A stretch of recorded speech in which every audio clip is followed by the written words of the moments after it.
In this video, I'm going to show you why you don't need perfect pitch to play your favorite songs by ear. We're going to shatter a few expectations. I think I'm going to show you some things that are really going to surprise you, so this is going to be fun. If you don't know who I am, my name is Corey Lennox. I'm a Berklee College of Music alumnus and piano teacher, and I teach pianists how to play their favorite songs by ear so they can ditch the sheet music and finally have the freedom and confidence that they want. All right, so let's get into it. Perfect pitch versus something you might not have heard of, relative pitch.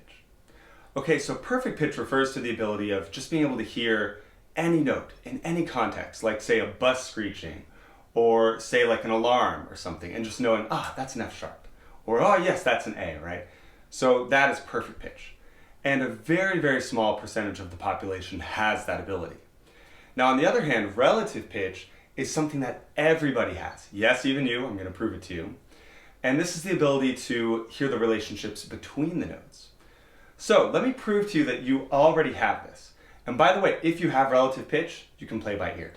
It's 100% doable. So we're going to do a listening exercise, and I'm going to play you two examples. I'm not going to tell you what you're listening for, but I just want you to listen very closely, okay? So here's example number one.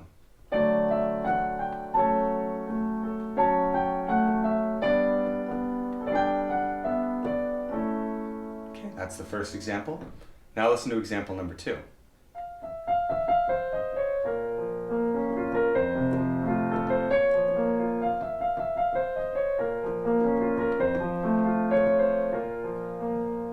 Okay, so if you recognize those, well actually let me ask you, did you know what those were? The first one was Beauty and the Beast, and the second one was For Elise by Beethoven.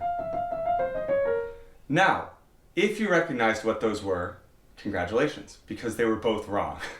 So both of those were in the incorrect key, okay? I transposed them, I moved them to a different key. So, but you were still able to tell what the songs were. Isn't that interesting? None of the chords were right, none of the scales were right, none of the melodies were on the right notes, and yet you still knew what they were. The reason for that is you can hear the relationships between the notes. Our ear really doesn't care about the exact scale a song is using, it cares way more about the relationships between the notes, relative pitch. And by the way, right now I've got a free masterclass video where I talk about some stuff that I've never covered on YouTube, and it comes with a free PDF guide as well. So if you want to check that out, the link is below. But for now, let's keep going. So let's experiment with this some more. Let's pick a song that isn't in any particular key, like Happy Birthday. So if we just sing it, again, I don't even know what scale I'm going to do it in. Let's just try. We're going to say, Happy birthday to you, happy birthday to... Okay, what's next? You already know what the next note is supposed to be. Now, do you know what scale I'm in? I don't, right? So you're not thinking like, yes, I simply need the tonic in the key of F sharp. And no, you can just hear, happy birthday to you, happy birthday to you. And so what you're hearing are the scale degrees, okay? You're hearing 5, 5, 6, 5, 1, 7, 5, 5, 6, 5, 2, 1, and you're expecting that 1. Now you might not have the vocabulary for it, but you know where it's supposed to go. Okay, so we can train all of this without needing to know exactly what scale we're on, right? So let me paint this even more clearly. When you sing Happy Birthday for someone, everybody's singing and hopefully everybody lands in the same key, but unless you have perfect pitch, no one really knows what that key is. You're all just going off your relative pitch. Happy birthday to you, happy birthday to you. You don't stop before, picture the cakes coming in and the candles and the lights are down, and you say, wait a minute, what scale am I going to start upon the dominant note to begin? Are we doing the scale of B flat? No, you know what the song is supposed to do. So I'm sort of hammering this home because this is all you need to be able to play by ears, to be able to hear relative pitch. Okay, so perfect pitch, in a way, everybody thinks that you need that, but in a way you're almost disadvantaged, in my opinion, because learning to use relative pitch forces you to learn the music theory on a deeper level. So let's continue talking about this. Let me show you another example. So Ed Sheeran, and let me back up. A lot of singers rekey their songs live. A lot of singers, they'll take it down a little bit because it's too high and they want to sing it lower. So Ed Sheeran often will sing Thinking Out Loud in the key of C, he'll take it down a whole step. And as the audience is listening to it, they're not looking at each other like, what is he singing? I have no idea. Right? No, they know what song it is because it's the same song, just in a different scale. Again, the exact scale doesn't matter. What matters are the relationships between the notes. So the original would be like, be loving you till we're 70. He sings it an octave higher. But live he goes here, darling, I will be loving you till we're 70. Still the same song, right? And the reason it's the same song is because the notes, the scale degrees are the same within the scale. 1, 2, 3, 5, 5, 1, 2, 3, 2, 2, 4, 3, 2, 1. I could do that on the C scale. I could do that in the key of D like he does. But let's pick an even simpler example. Let's pick Mary Had a Little Lamb. Mary Had a Little Lamb goes 3, 2, 1, 2, 3, 3, 3. And unlike Thinking Out Loud, there's no like official version of this where it's like, oh, you have to do it in this key. No, Mary Had a Little Lamb, people do it in all kinds of keys. Just like Happy Birthday. So let's just sing it. What if I go, Mary had a little lamb, little lamb, little lamb. You can hear where it's supposed to go. So now let's figure out what key that's in. 3, 2, 1, 2, 3, 3, 3. I just so happened. Okay, I got it right. I happened to do the key of D. 3, 2, 1, 2, 3, 3, 3, 2, 2, 2, 3, 5, 5. But we didn't need to do that specific key. I could take the same pattern. 3, 2, 1, 2, 3, 3, 3. I could do it in the key of B. 3, 2, 1, 2, 3, 3, 3, 2, 2, 2, 3, 5, 5. I could take the same pattern to the key of D flat. 3, 2, 1, 2, 3, 3, 3, 2, 2, 2, 3, 5, 5. So you're seeing yet again the exact scale doesn't matter. What matters are the scale degrees. So what I want you to focus on is sort of the music theory underneath everything. Okay, so 1, 2, 3, 4, 5, 6, 7. You can train that sound and then apply it to any scale you want, like I just showed you. So for instance, if I sing 1, 2, 3, 4, 5, whoops, let me pick a key. 1, 2, 3, 4, 5, 1, 2, 3, 4, 5. I could sing it there. 1, 2, 3, 4, 5. I could sing it lower. 1, 2, 3, 4, 5. 1, 2, 3, 4, 5. And it's going to roughly sound the same no matter where I plug it in. So if I really learn that sound, when I hear it in a song, it doesn't matter what scale the songwriter chose, I already know how to internalize it. I already know what the melody's doing.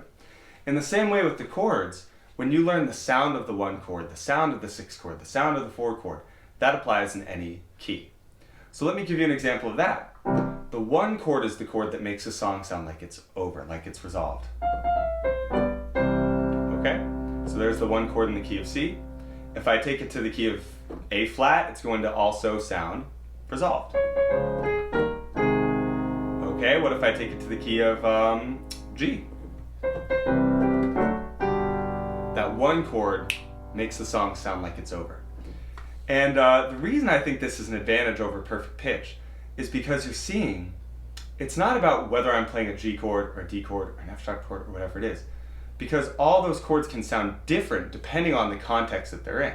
A G chord in the key of C sounds different than a G chord in the key of G. So isn't that interesting? All of those chords I played functioned the same way because they were all the 1 chord within their scale, within their respective scales. So let me blow your mind. Let me give you another example. If I do the G scale in the key of G, that's the 1 chord. It sounds like it's over. But if I do a G chord in the key of C, it's going to sound tense, like it wants to go somewhere else. The song ain't over there. That's the G chord. But that time it was the 5 chord. So listen to that again. That's interesting. Here's the 5 chord. Back to 1. Back to 5. Okay, so yeah, the G chord can sound different depending on what scale I plug it into. So this is why, I know it seems at first like it makes it more complicated, but it's really not more complicated, it's easier. Because if I learn, okay, 1 chord, song sounds like it's resolved. Now, I don't have to train my ear training on a C scale, and an E scale, and a G scale, and an F sharp, and an A minor. Like, no, I just know the sound of that 1 chord. And then I can take it to whatever scale I want. But my ear, I've simplified it way, way, way, way, way down. Because now I know the 1 chord just sounds like that in any scale. I don't have to train it 12 times, I have to train it 1 time. Same thing for the melody notes, right? I don't have to train do, re, mi, fa, so in the C scale, and then the D scale, and then the E scale. No, just train it 1 time. Just train 1, 2, 3, 4, 5, 6, 7. Then plug it into any scale you want. Okay, any major key scale. Minor, I'm gonna do a different video on that, but minor doesn't complicate things that much more, by the way. But that is what I'm getting at. So to summarize this, we're trying to learn the language of music, the underlying language. We're not worried about any particular scale. We're worried about 1, 2, 3, 4, 5, 6, 7 as scale degrees. We're trying to figure out 1, 2, 3, 4, 5, 6, 7 as chords, and those chords and melodies can apply to any scale. So I think at this point, hopefully you believe me that we all have relative pitch. And for some people it might be more developed, for other people it might be less developed. It could even be developed, but you don't know the words for it yet. You don't have the terminology. But you might be saying, well, I'm pretty sure I'm tone deaf. Like, I'm pretty sure I'm as bad at this as you can possibly be. I don't know if there's hope for me. Well, the good news is I don't even know if tone deaf is a real diagnosis. I know it's controversial. And I have met people who are basically medically tone deaf. But here's the thing. I've also met music teachers who pride themselves on being able to take people with those diagnoses and being able to train them to hear pitches and sing anyway. And the reason I say this is, I think tone deaf is sort of a misnomer. It means you have really poor to terrible tone muscles. But even a tone deaf person, and you can ask them, like, okay, which note's higher and which note's lower? It's like that second one's obviously higher, and that's obviously lower. Okay, so you do have some sense of tone. You're not tone deaf. You can hear ah versus low, low, whatever note I'm picking. You can still hear that. You might just have poor tone for the shades of gray in between. So my point is, even at the extreme cases, there's still hope. So let's actually figure out how to train this a little bit. What I want you to try to do is sing 1, 2, 3, 4, 5.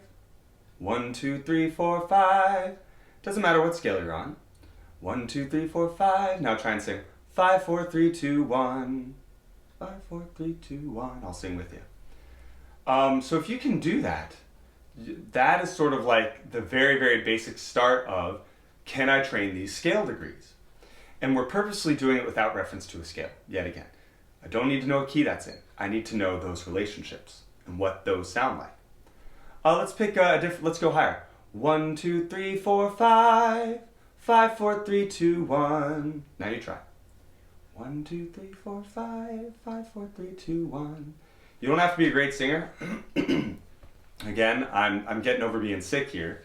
So, but that is what we're doing, and you can hear it sounds roughly the same whether I go high or low. Let's go really low. 1, 2, 3, 4, 5. 5, 4, 3, 2, 1. Now your turn. 1, 2, 3, 4, 5. 5, 4, 3, 2, 1. Maybe you can't hit the notes. Maybe you're a female or a male or you're a tenor or you're baritone. It doesn't really matter. But just try your best. You could also sing an octave higher than me if you want. But just the point is to start playing around with this. We're not trying to be perfectionistic. We're just trying to hear 1, 2, 3, 4, 5. 5, 4, 3, 2, 1. Da da da da da da da da da.